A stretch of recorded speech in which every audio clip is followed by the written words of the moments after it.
Bonsoir. Waouh. Josué Chinaï de Tafeu. Je vous ai donné rendez-vous pour ceux qui sont mes amis sur Facebook.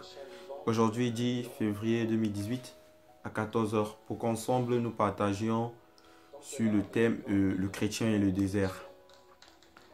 Donc, avant que nous ne commencions, j'aimerais dédicacer cette chanson à quelqu'un qui passe par des moments difficiles, à quelqu'un qui croit que Dieu l'a abandonné, à quelqu'un qui a du mal à vivre son rêve, à quelqu'un qui a du mal à se relever, à quelqu'un qui ne sait plus où se donner, à quelqu'un qui ne sait pas ce qu'il doit faire, à quelqu'un qui pense au suicide, à quelqu'un qui pense à rentrer au village, à abandonner ce pourquoi il a commencé.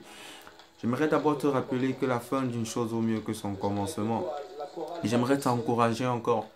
Tu as fait confiance, tu t'es fait confiance, tu as fait confiance en ta capacité mentale, en la force de tes bras, à tes relations.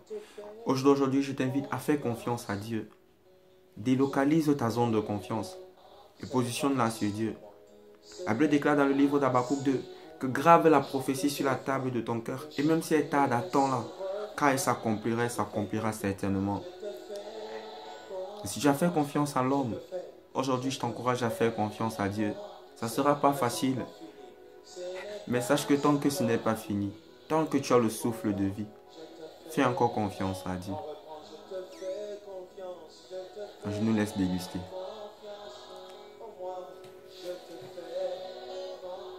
Mabo Shagada Bade Limparuza Bade Mahaya Isparuza Pande Sakoloza Ashate Kuruza Lamperoy Champede Bade Dimparu Yolos Uskebreza Masukunta Palai Limperoza Bara Lamperos Supama Lamperoza Badadus Lumperuza Pake, Chaparoza Gadamama, Limperes Ivrama, Lazade Karuza Pade, La Sotorobo Shakada Baba, Rebo Shente Rebagadadus, Lumpada Mamama, Leprasunta Maragadada.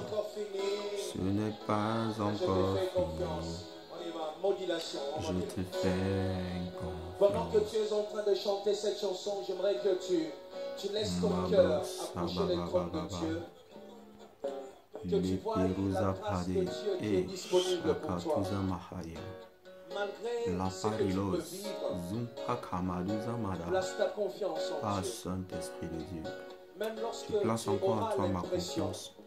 Seigneur, même lorsque tout le que monde autour de toi, ce m'abandonne, sont les méchants qui Seigneur, c'est prospèrent. à toi que je fais encore confiance.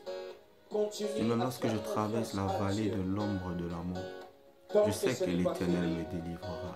un miracle La Bible est déclare encore que lorsque je possible. traverserai la vallée de Baka, On y va, je te l'Éternel la fais transformera en une oasis. Si je te fais confiance, je sais que cette vallée, tu peux la transformer en une oasis.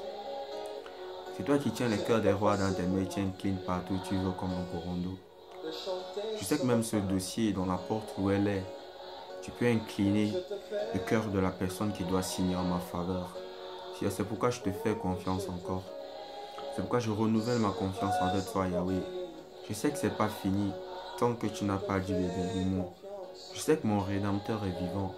Il se lèvera le dernier. Ah, Malo Parouza. Seigneur, je te fais confiance. Parce que tu as dit qu'on ne foule pas ta gloire. Tu as dit recommande ton sang à l'Éternel. Mets en lui ta confiance, il agira. Ce n'était pas facile pour Jésus de monter à la croix de Calvaire. Mais il a fait confiance à Dieu. Il a dit non, toutefois pas ma volonté, mais ta volonté, Yahweh. Kabosh, apari malazon tamagade. Et shopuri amanda le kadu paris. Zamperoy, sompraza, zumpeke mama. Lo sotorobo shana mama mama. La sokotobo shata mama. Si ce n'est pas facile pour nous de vivre dans cette génération perverse et corrompue. Et nous croyons au Saint-Esprit pour son être. Nous croyons au bras de Dieu qui nous soutient. Parce qu'il est écrit Christ en nous, l'espérance de la gloire. Ah, sa parousa pasé. Seigneur, tu ne nous as jamais abandonnés. et tu n'abandonnes personne. C'est pourquoi nous ne pouvons que te faire confiance. Seigneur, même quand c'est impossible, nous renouvelons nos confiances. Seigneur, lorsqu'on veut rétrograder, on rassemble nos énergies et nous renouvelons nos confiances à toi. Ah, Yahweh.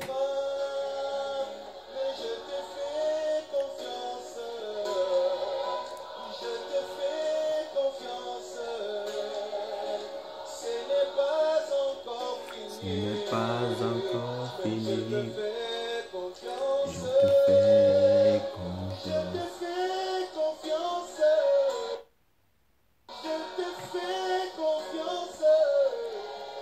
Ce n'est pas facile pour moi de chanter ce refrain, mais je te fais confiance. Je te fais confiance. Ce n'est pas encore fini. Je te fais confiance. Ah, merci de Dieu. Tu peux t'asseoir, Dieu te bénisse. Amen. Amen. Je veux profiter de ce petit moment, de cette atmosphère, pour prier, invoquer la présence du Saint-Esprit qui vienne et qui nous conduise dans ce que nous allons faire, qui vienne et qui prenne la première place au milieu de nous.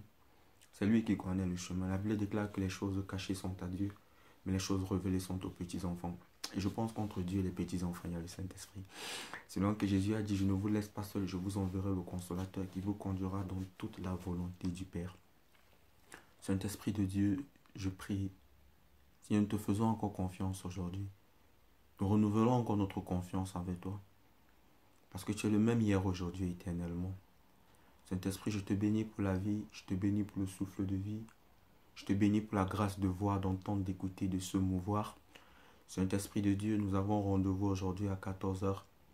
Je prie que tu viennes et tu prennes le total contrôle. Seigneur, je prie que tu visites ma soeur, tu visites mon frère, tu me visites. Seigneur, je me positionne juste comme un instrument. Je prie, Seigneur, que tu parles par ma bouche et que tu parles encore à quelqu'un. Seigneur, que tu renforces encore l'espoir de quelqu'un, que tu ranimes encore la flamme dans la vie de quelqu'un, que tu challenges encore un jeune. Seigneur, je prie particulièrement pour les jeunes gens comme moi, que tu challenges encore un jeune, que tu édifies encore un jeune, que tu donnes encore un jeune de se lever, de croire en lui, de croire en toi et d'espérer en Jésus, au nom puissant de Jésus-Christ. Amen. Amen, amen.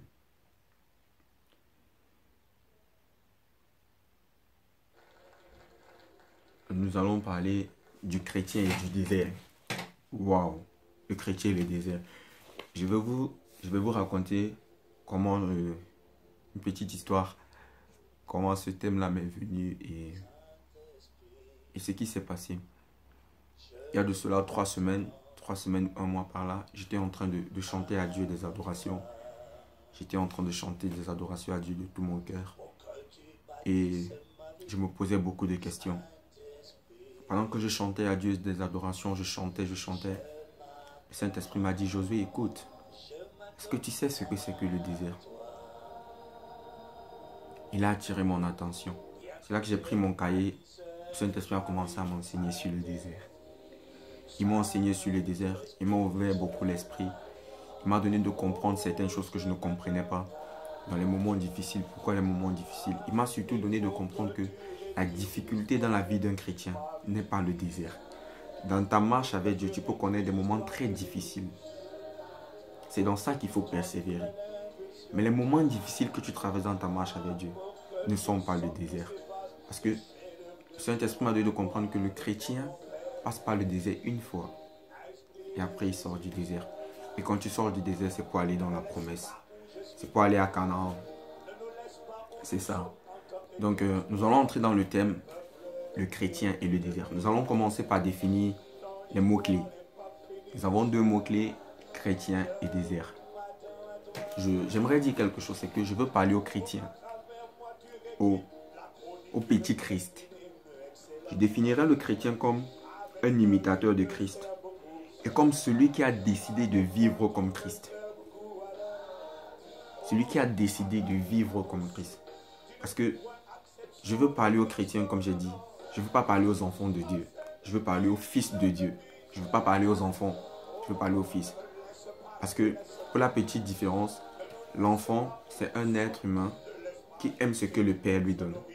L'enfant, c'est quelqu'un qui aime ce que le père lui donne, qui aime la main du père. Mais le fils, c'est quelqu'un qui aime faire ce qu'il voit le père faire.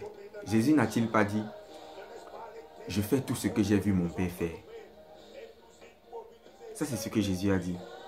La parole de Dieu déclare, un enfant est né, un fils nous est donné.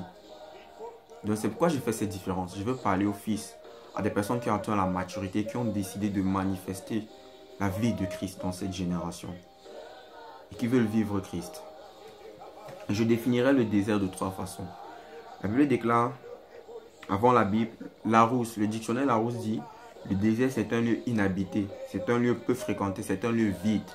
C'est ça le désert, c'est comme ça que Larousse définit le désert. Ça c'est la première définition. La deuxième définition, celle qui m'intéresse le plus, le désert c'est un lieu où la population est très faible en raison des conditions de vie. Ça c'est la deuxième définition du Larousse.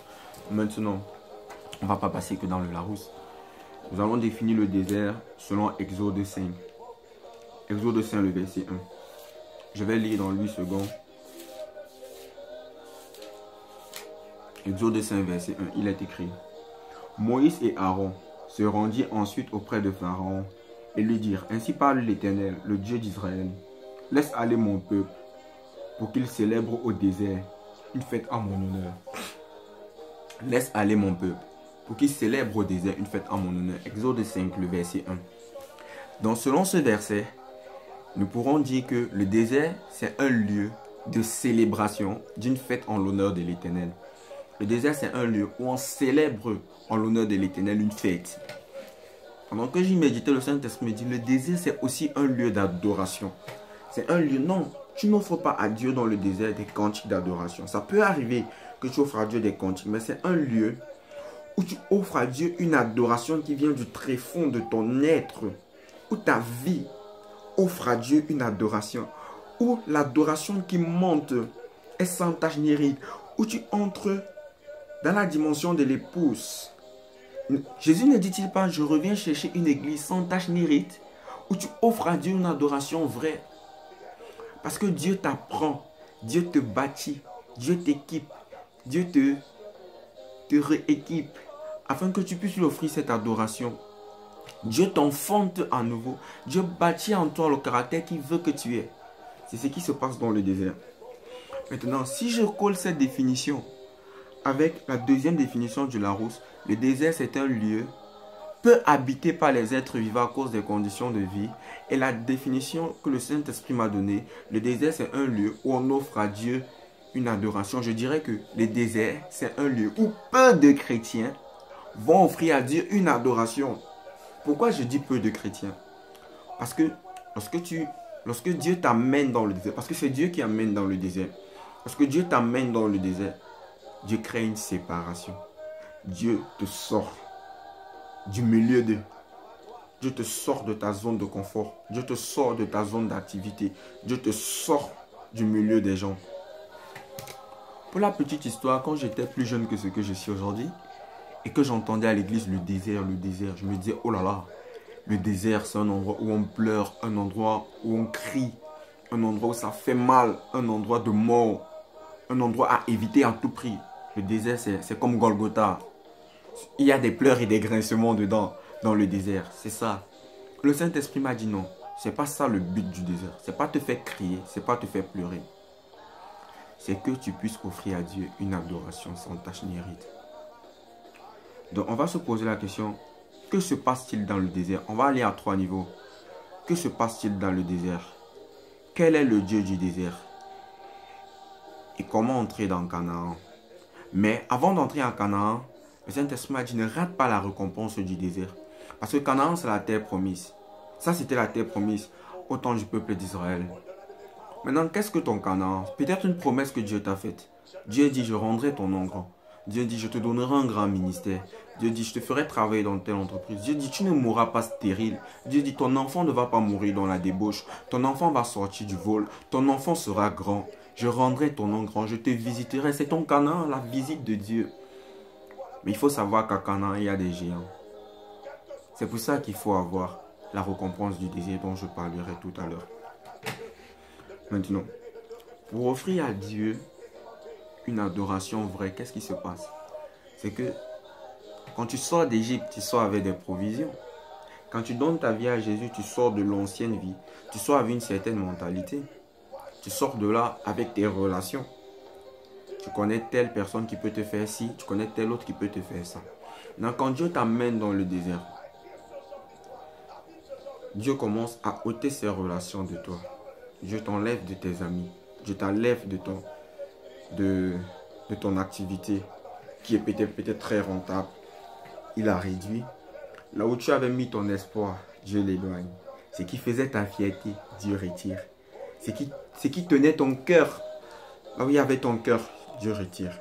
Dieu retire. Dieu retire. Dieu retire. Ça fait mal, Dieu retire. Ça fait pas encore bien mal, parce qu'il retire seulement. Et quand Dieu retire, ça crée en toi un vide. Quand Dieu retire toutes ces choses qui étaient près de toi, comme des piliers, comme des points forts sur lesquels tu pouvais t'accrocher, comme des bâtons sur lesquels tu pouvais t'appuyer, tu te trouves seul. Et quand tu es dans cet état de solitude, tu deviens affamé. Tu as faim. Dans le désert, on a faim. Mais nous allons définir la famine comme le manque d'une substance vitale. La famine. Parce que si j'ai faim, j'ai besoin de manger. Ah, j'ai faim. C'est parce qu'il me faut manger du pain pour pouvoir être en forme, pour ne pas être fatigué. Maintenant, si je n'ai pas de relation, j'ai faim du relationnel. Et Kamoza, les Parouza Pare, Shakatuza Mahaya. J'ai faim du relationnel parce que je suis dans une société. Je peux avoir faim parce qu'il me faut travailler. J'ai faim, j'ai ce vide-là. C'est une substance vitale. J'ai faim d'un travail. Il me faut travailler. Je crie à Dieu. Pour ça, Dieu lui-même a faim des adorateurs. Parce qu'il lui faut les adorateurs, quoi. Dieu a faim des employés parce que la moisson est grande. Dieu a faim aussi de ça. Vous voyez? Ce sont des substances vitales. La famine, c'est le manque de substances vitales. C'est le manque de quelque chose dont tu as besoin nécessairement. Mais pour que la faim arrive, il faudrait que Dieu t'ait ôté tout ce qui te rendait rassasié. Maintenant, Dieu peut ôter ça, mais tu as encore tes petites provisions dans ta poche. Tant que tes provisions d'Égypte ne finissent pas, Dieu ne peut pas pouvoir pour toi. Parce que Dieu ne se mélange pas. Quand tu vas épuiser tes provisions, quelles sont les provisions d'aujourd'hui? Ah, je me rappelle, j'ai mon ami là-bas que ça fait longtemps qu'on n'a pas causé, mais chaque fois que je lui pose mon problème, il résout. J'ai une de mes tantes là qui intervient souvent. Je connais quelqu'un là-bas. Ça, ce sont encore les provisions d'Égypte. Ce sont tes provisions cachées.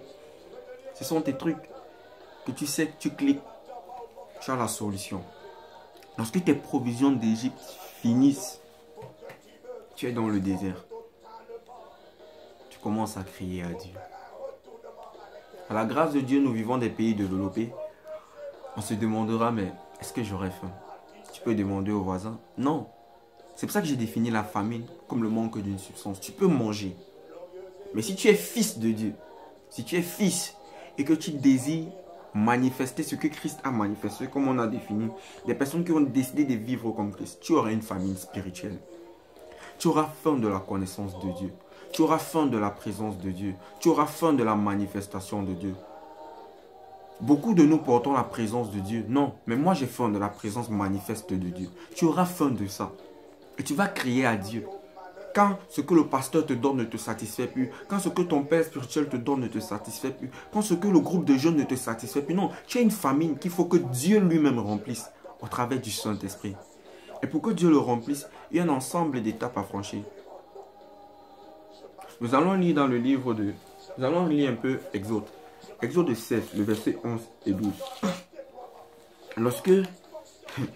Lorsque tes provisions d'Égypte finissent, la Bible déclare, tu commences à crier à Dieu, Seigneur, Seigneur, je veux t'entendre. Seigneur, je veux te voir, Seigneur, je veux te connaître. La Bible déclare que le désir de Dieu, c'est que nous le connaissons, lui, le seul vrai Dieu. Ce n'est pas que nous ayons l'information, mais c'est que nous le connaissons dans la communion, face à face, qui se laisse trouver par nous. C'est ça. La Bible déclare, l'Éternel s'adressant à Moïse dit, j'ai entendu les murmures des enfants d'Israël.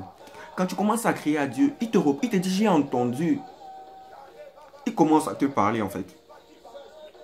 Dis-leur, entre les deux soirs, vous mangerez la viande et au matin, vous vous rassasierez de pain et vous saurez que je suis l'Éternel votre Dieu. Dieu commence à pouvoir. Il te dit tu mangeras de la viande et entre les deux soirs tu mangeras du pain et tu sauras que je suis l'Éternel ton Dieu. On va lire le verset 31 en passant. La maison d'Israël donna à cette nourriture le nom de manne. On va juste lire la première phrase. La maison d'Israël donna à cette nourriture le nom de manne. Ça c'est Exode 16. On a lu le verset, du verset 11 à 12, le verset 31, première phrase. La maison d'Israël donna à ce pain le nom de manne.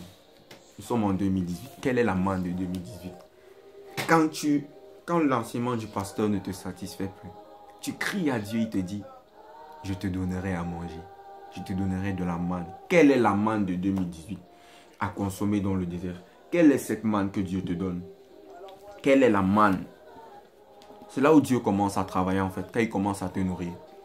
C'est là où Dieu commence à travailler. Je vais vous montrer. Voici la manne de 2018. La manne de 2018 avec laquelle Dieu te nourrit dans le désert. Parce que le désert, tu es intime. Le désert, Dieu a retiré tout. Le désert, tu comptes sur Dieu. Dans le désert, tu veux même compter sur quelqu'un qui t'aidait beaucoup, la personne te fuit. C'est que tu deviens désagréable. Parce que la seule personne qui veut travailler avec toi, c'est Dieu lui-même. Ceux qui étaient à l'aise dans ton compagnie commencent à être mal à l'aise. Tu commences à être mal à l'aise. Tu commences à marcher avec une mauvaise odeur. Parce que le seul endroit où tu sens bon, c'est dans la présence de Dieu. Donc dans le désert, Dieu te nourrit de la manne. La manne. B-I-B-L-E. La manne. La manne. Dieu te nourrit de la manne. Maintenant, on dit souvent que la manne, il y a la manne. Il y a la manne cachée. Donc voici la manne. Maintenant, la manne cachée, c'est le contenu. Ok? Et la manne cachée, c'est Jésus. D'où le petit chant. Vous allez permettre, je ne sais pas très bien chanter. La manne cachée, c'est Jésus. La manne cachée. La manne cachée, c'est Jésus. La manne cachée. Et qui donne cette manne? C'est Dieu. Et là, c'est quoi? C'est la parole de Dieu. Donc c'est là-dedans que Dieu te nourrit de la manne cachée. Il te nourrit de la manne cachée. Il te nourrit de ça. Il te nourrit de la manne cachée.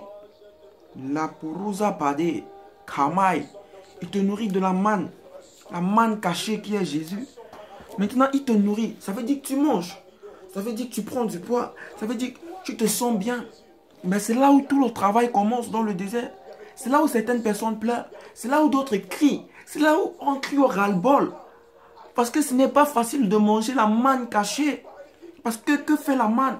Quand tu dévoles le rouleau, quand tu manges, Jésus entre. Il commence à casser ton système de pensée. Il commence à casser ton raisonnement.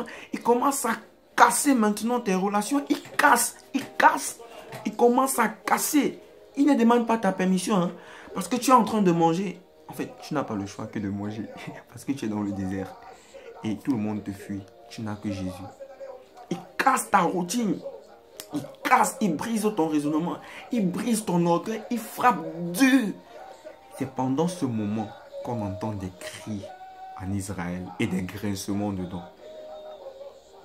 Mais ce n'est pas ça le but du désert.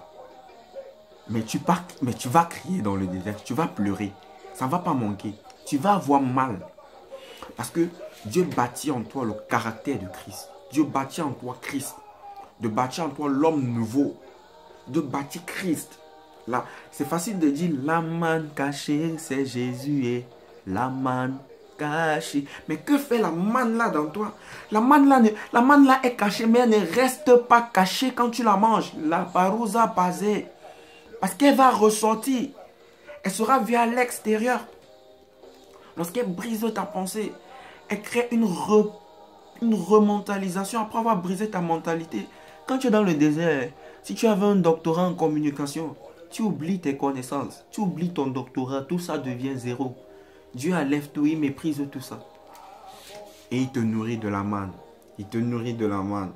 Jésus 1, verset 8. Que ce livre de la loi, que cette manne ne s'éloigne point de toi, mange la nuit et jour.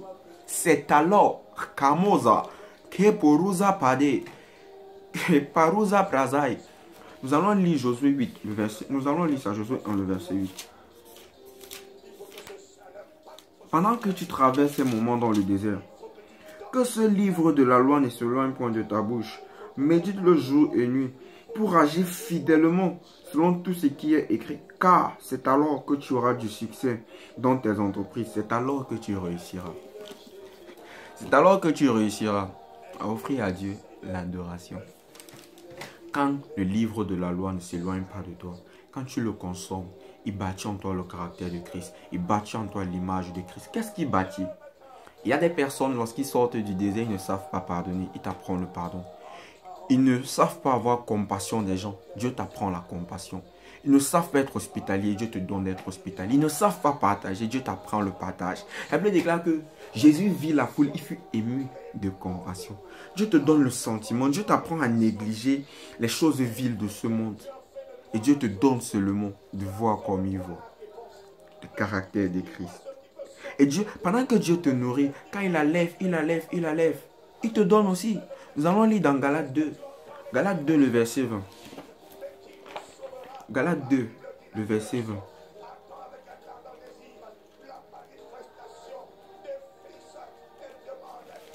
Galates 2, le verset 20, il est écrit. Pendant que tu manges la manne, il y a un processus de crucifixion qui se passe.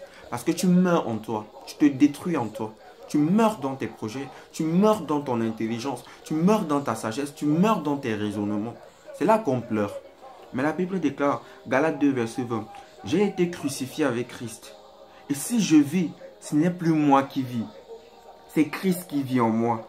Et si maintenant, dans la chair, je vis dans la foi au Fils de Dieu, qui m'a aimé et s'est livré pour moi-même. » Lorsque tu manges la manne, ce n'est plus toi qui vis, c'est Christ qui vit en toi. À ce moment, Dieu commence à prendre encore plus plaisir en ta présence. Permettez un instant. À ce moment, Dieu prend plus plaisir à toi. Dieu se révèle à toi d'une autre façon. Parce que là, Dieu te parlait. Mais la manière avec laquelle il te parlait, c'était d'une façon instructive. Tu avais une relation d'enseignant et d'élève, de maître et de serviteur, de père et de fils. Mais dans le cadre de l'enseignement, très strict, de discipline, d'orientation, de rementalisation. C'était dans ce cadre-là que Dieu te parlait. Maintenant, si tu entres dans le désert, ce n'est pas seulement pour te faire briser, encore moins pour te faire bâtir. Ce n'est pas seulement pour ça, pour que Dieu te brise, pour que tu plaies et que tu cries. Non, Dieu est un Dieu d'amour. Quand tu réussis à entrer dans l'étape où Christ vit en toi, Dieu se révèle à toi d'une autre façon. C'est ce que le Saint-Esprit a appelé le Dieu du désert. Parce qu'il y a un Dieu qu'on ne rencontre que dans le désert. Il y a une dimension de Dieu qu'on ne rencontre que dans le désert, que dans l'intimité, que dans la douleur. Et quand tu bâtis Christ en toi, une autre dimension crée. Je commence à te parler face à face comme il parlait avec Moïse. Je ne te cache plus rien. Tu ressens tout ce que Dieu ressent. Quand Dieu te parle face à face, je ne te cache plus rien. Mais ce n'est pas fini. Parce que le Saint-Esprit m'a dit, regarde Yves, Dieu n'a rien caché à Moïse. Rien caché. Dieu n'a rien caché à Moïse. Le cœur de Dieu communiait avec le cœur de Moïse. Et Dieu me dit, le Saint-Esprit me dit, Josué, regarde, lorsque le Dieu du désert vient, parce que Christ est bâti en toi, Dieu devient enceinte. Dieu est enceinte. Dieu est comme une femme enceinte. Il est enceinte de toi. Et ma brosse amie Kadoulos. Et tout ce que tu fais dépend de Dieu. Tu grandis parce que tu dépends de Dieu. L'enfant dans le ventre d'une femme enceinte, quand la femme est en joie, l'enfant est en joie, il ressent la joie. Quand la femme est triste, l'enfant ressent la tristesse. Quand la femme mange, l'enfant est nourri par le cordon ombilical. Tu deviens, oh son pari mama brousse. Et chabraza mama. Tu deviens enceinte de Dieu. Enceinte des projets de Dieu, enceinte de l'amour de Dieu, enceinte de la joie de Dieu. La joie de Dieu, tu la ressens. La paix de Dieu, tu la ressens. La richesse de Dieu, tu la ressens. La grandeur de Dieu, tu la ressens. Tu deviens, oh, Kamaya, Brocha, Parouza, Pade. Dieu est enceinte de toi. Dieu te transmet tout. Parce que durant la grossesse, la femme transmet à l'enfant tout ce dont l'enfant a besoin. Dieu te donne son ADN. Dieu te donne son programme génétique. Parce que tu es dans son sein. Dieu renouvelle tes cellules. Et à ce moment, tu as les cellules d'un Dieu. Kabouch, Chaparima. Dieu te donne cela.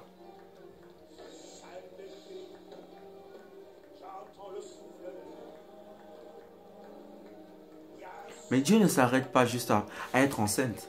Non, il ne s'arrête pas juste à être enceinte et à te transmettre tout. Une femme enceinte, il faut bien qu'elle accouche. Quand Dieu finit de te façonner maintenant dans ses entrailles, la Bible déclare que tel il est, tel nous sommes. Telle une femme enceinte est, tel son enfant, tel est son enfant. C'est la vérité. Si vous voyez une femme enceinte, elle aime son mari. Quand l'enfant naît, qui lui dit que ce monsieur-là, c'est son père? Mais parce que l'enfant, dans le ventre de maman, maman aime papa, maman ressent envers papa certaines émotions qu'elle transmet à l'enfant. Et quand l'enfant naît, il a les mêmes émotions envers son père. C'est comme ça. Donc Dieu te transmet tout. Dieu te transmet tout. Dieu te transmet tout. Et ensuite vient le moment où Dieu t'enfante. Quand Dieu t'enfante, il te regarde. Il voit que tu es beau. Tu es plein de grâce. Tu es plein de vie. On est toujours dans le désert, mais on n'écrit plus. On ne pleure plus. Ça devient doux. Ça commence à devenir bien. C'est doux. C'est bien. On veut continuer. Dieu t'enfante. Et quand Dieu t'enfante, c'est une nouvelle relation qui commence. Parce que quand Dieu t'enfante, il se présente à toi. Il te donne son nom. Il te donne ses attributs. Il se présente à toi tel qu'il est. Nous pouvons le voir dans le livre d'Exode 34. Nous allons lire dans Exode 34. Nous allons lire Exode 34. Exode 34. Exode 34.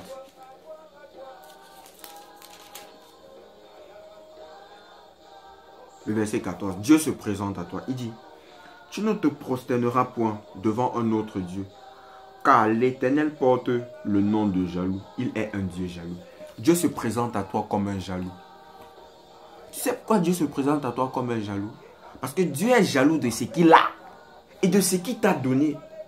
Dieu, de tout ce qu'il t'a transmis pendant ce temps, pendant qu'il t'a brisé, pendant qu'il a ôté ce qui ne lui glorifiait pas et qui t'a donné dans ses entrailles sa gloire.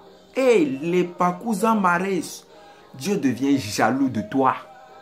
Et c'est pour ça que Dieu ne veut pas que tu souilles cela en te prosternant devant d'autres dieux. Parce qu'il considère le travail qu'il a fait. Il considère la valeur que tu es devenu. Parce que tu es devenu une valeur sûre aux yeux de Dieu.